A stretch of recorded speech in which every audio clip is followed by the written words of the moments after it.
আজকে চলে এসেছি আপনাদের সাথে বোরহানি রেসিপি নিয়ে। এটা একটা খুব সহজ রেসিপি, আর যে কোনো রিচ খাবারের সাথে এটা খেতে ভীষণ ভালো লাগে, আর এটা হজমেও খুব সাহায্য করে। এটা বানানোর জন্য সবার প্রথমে আমরা একটা পেস্ট বানিয়ে নেব। তাতে লাগবে আমাদের সাদা সর্ষে, যেটা জল দিয়ে মিনিমাম আধ ঘন্টা আমাদেরকে ভিজিয়ে রাখতে হবে। তারপর তার মধ্যে আমরা দিয়ে দেব, প্রথমে সর্ষেটা বেটে নেব, তার মধ্যে দিয়ে দেব হচ্ছে হাফ কাপ পুদিনা পাতা, 1 কাপ ধনে পাতা দিয়ে সমস্তটা দিয়ে আবারও একটা স্মুথ পেস্ট বানিয়ে নিতে হবে। আর তার মধ্যে আমরা দিয়েছিলাম কাঁচা লঙ্কা। সমস্তটা আমি ডেসক্রিপশন বক্সে দিয়ে দেব সব মাপগুলো। আবারও একটা স্মুথ পেস্ট বানিয়ে নেব। পেস্টটা বানানোর পর এটার সাথে আমাদের লাগবে হচ্ছে টক দই,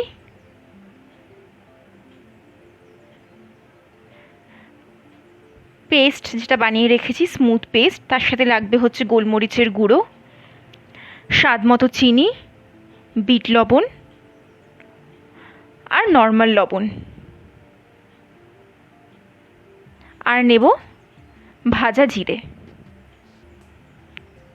এবার যেই পাত্রে আমরা বানাবো সেটার মধ্যে প্রথমে দইটাকে নিয়ে নেব। টক দইটাকে একটা হুইস্কের সাহায্যে দইটাকে স্মুথ করে ফেটিয়ে নিতে হবে। ওই দইয়ের বাটিটা ধুয়েই অল্প একটুখানি জল আমি অ্যাড করে দিলাম। এই ড্রিঙ্কটা কিন্তু বেশি পাতলা হবে না, মিডিয়াম কনসিস্টেন্সির হবে। সমস্তটা ভালো করে ফেটিয়ে নিয়ে দিয়ে দেব স্বাদ পরিমাণে লবণ, বিট লবণ, আর দিয়ে দেব চিনি।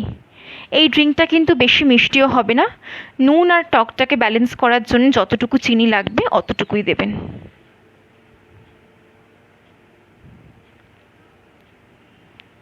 আর দিয়ে দেব পরিমাণ মতো গোলমরিচের গুঁড়ো। আপনারা যে যেমন ঝাল ভালোবাসেন ততটাই দেবেন। মনে রাখবেন পেস্টের মধ্যে আমরা কাঁচা লঙ্কাও ব্যবহার করেছি। আবারও সমস্তটা হুইস্কের সাহায্যে ভালো করে মিশিয়ে নিতে হবে।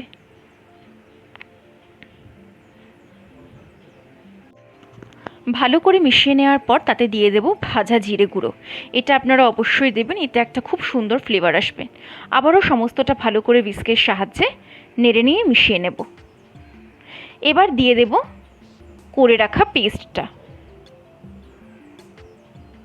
আমি যতটা পরিমাণ বানাচ্ছি তাতে আমরা দুজনকে সার্ভ করতে পারবো।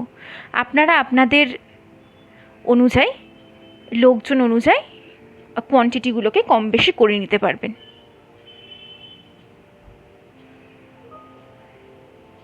আবারও সমস্তটা ভালো করে হুইস্ক দিয়ে মিশিয়ে নিলাম। দেখুন কালারটা একটু চেঞ্জ হয়ে এসছে। এবার সমস্ত মিশ্রণটা একটা ছাঁকনির সাহায্যে ছেঁকে নিতে হবে। ছেঁকে নিলে কি হবে, একটা স্মুথ ড্রিঙ্ক তৈরি হবে, আর কোনো মশলা বা কিছু মুখে পড়বে না। একটু চামচ দিয়ে চেপে চেপে যতটা ছাঁকা যায় পুরোটা সুন্দর করে ছেঁকে নিতে হবে।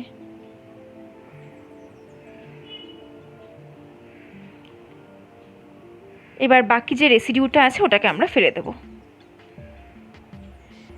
এবার ছেঁকে নেওয়া মিশ্রণটাকে আরেকবার চামচের সাহায্যে ভালো করে নেড়ে আমরা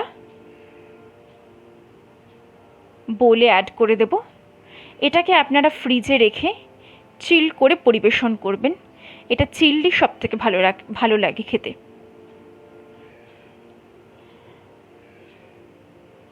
এটার কনসিস্টেন্সিটা দেখছেন, খুব বেশি পাতলাও নয়, খুব বেশি ঘনও নয়।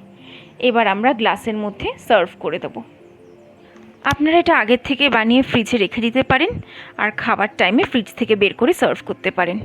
এটা আপনারা বাড়িতে অবশ্যই ট্রাই করবেন, আর আমাকে কমেন্টসে জানাবেন কেমন লাগলো। যদি ভালো লেগে থাকে তাহলে অবশ্যই লাইক করবেন, শেয়ার করবেন, আর আমার চ্যানেলটা অবশ্যই সাবস্ক্রাইব করবেন। আপনারা সবাই খুব ভালো থাকবেন, সুস্থ থাকবেন।